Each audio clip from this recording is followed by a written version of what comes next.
দিছি, যার মাধ্যমে আমি আপনারে ধনী বানাইয়া দিছি। বিষ্ণুনবীর কিন্তু টাকা পয়সা ছিল না, জানেন? ছাগল চড়াতো, কাউবয়। মা মিন নাবিয়্যিন ইল্লা রাআল গানাম, ছাগল চড়াতেন। এরপরে খাদিজাতুল কুবরার স্টাফ হিসেবে, কর্মচারী হিসেবে ক্যারিয়ার শুরু করলেন। এরপর বিজনেস ম্যাগনেট হিসেবে শুরু করলেন। খাদিজাতুল কুবরার সাথে যখন বিয়ে হয়ে গেল, খাদিজাতুল কুবরা তাহের ওনার সব সম্পদের মালিক বিষ্ণুনবীরে বানায় দিলেন। সুমা মাআযাল্লাহ, রাখাল বলছেন আপনি নবীকে, আমার হুজুরকে কিছু বলার বলবেই, নবীকে ছোট করার চেষ্টা করবে। ভালোবাসে নাই তো, ভালোবাসলে তো প্রিয় নবীর শানে ভাবে বলতে পারে না। বিষয়টা নিয়ে অনেক আলোচনা হচ্ছে, সমালোচনা হচ্ছে। ঘেটে দেখলাম 5 বছর আগের কথা। আমি কাউকে ছোট করছি না, কখনো ছোট করার উদ্দেশ্য নাই। আমার চিন্তা হলো সব মুসলমান আমার নবীর উম্মত। আমার নবী যদি কবুল করে, আল্লাহ যদি ক্ষমা করে, আমি আপনি বলার কে? আওয়াজ দেন। সমালোচনা ঝড় নয়, আলোচনা করে সবকিছু সমাধান করতে হয়, ঠিক না? বললাম পাগলা চিনো নাই তো? সুম্মা মাআযাল্লাহ, আস্তাগফিরুল্লাহ। আমি বোঝানোর জন্য বলছি, না তো বলার কোনো উদ্দেশ্য ছিল না। খোদার ইজ্জতের কসম করে বলছি, আশিকে রাসূল হলে কখনো আমার নবীর এইসব বিষয় শেয়ার করবে না, কখনো কথা বলবে না। নবীজির সামনে গোস্তাকি হচ্ছে, এগুলো কেন শেয়ার দিবেন, কেন কথা বলবেন এগুলো নিয়ে? আমার নবীর হাদিস কি কম পড়ে গিয়েছে যে আলোচনার জন্য এইসব টপিক লাগবে? বুখারী মুসলিম শরীফ সিয়াসিত্তার হাদিস কি কম পড়ে গিয়েছে? কোরআনের কথা কি কম পড়ে গিয়েছে যে এগুলো বলতে হবে? হ্যাঁ, বুঝানোর জন্য বলুন, কোনো সমস্যা নেই। আল্লাহ তাবারক ওয়া তাআলা কোরআনে পাকে বলে দিয়েছেন, ইয়া আইয়ুহাল্লাযীনা আমানু লা তাকুলু রাইনা ওয়া কুলু উনজুরনা।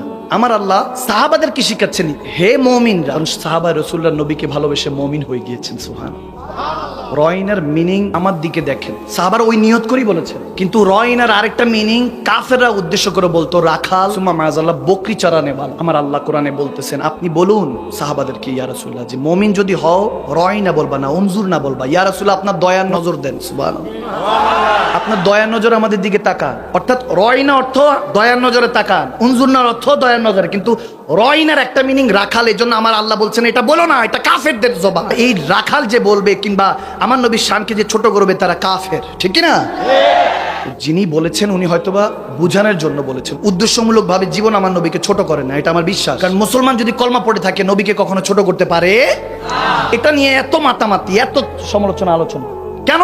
এগুলো 5 বছর আগের বিষয় এখন টেনে এনে মাহফিলে ওনার মানুষ হচ্ছে দেখে আপনি যা তা বলবেন। আপনি ঠিকঠাক মতো আলোচনা করেন, খোদার কসম যদি 10 জনও বসে, এরাই পাক্কা ইমানদার হয়ে যাবে, নামাজি হয়ে যাবে, ঠিক না? আলোচনা এমন ভাবে করেন যাতে তারা ইমানদার হয়ে যায়, নবীর ভালোবাসা অন্তরে আসে। ইত্তাকিল্লাহ ফাত্তাকুল্লাহ মাস্তাতাতুম, রুদি আল্লাহকে জিসম দিয়ে ভয় করে, এভাবে আলোচনা করেন।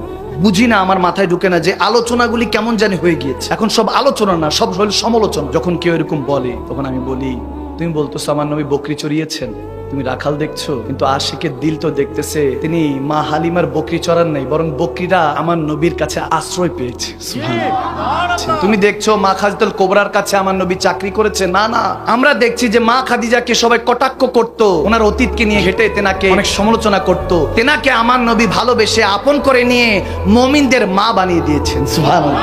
তুমি দেখছো আমার নবী বকরি চড়াচ্ছেন, কিন্তু সুন্নি মুসলমানরা, আশিকে রাসূলরা, তারা দেখতেছেন যে না না, আমরা তো দেখতেছি তিনি হলেন সরদারে আম্বিয়া, যিনি মেরাজে যাওয়ার আগে 1,24,000 2,36,000 নবীদের ইমামতি করিয়েছেন। আল্লাহ, বুঝার মতো বুঝতে হয়, বুঝে দিলে বুঝে যায়। সমালোচনার দরকার বুঝলে সোজা, না বুঝলে বোঝা, ঠিক কিনা? বুঝলে আবু বকর, না বুঝলে আবু কি করবেন? হেদায়েত তো সবার কিসমতে নেই। দেখান নাজরের চাই, দেখনে কো ইয়া মুহাম্মদ, यूं तो क्या देखा नहीं, एक से एक बढ़कर हंसी देखे मगर या मुस्तफा, आपसे बढ़कर हुस्न वाला इस आँख ने देखा ही नहीं। सुभान अल्लाह।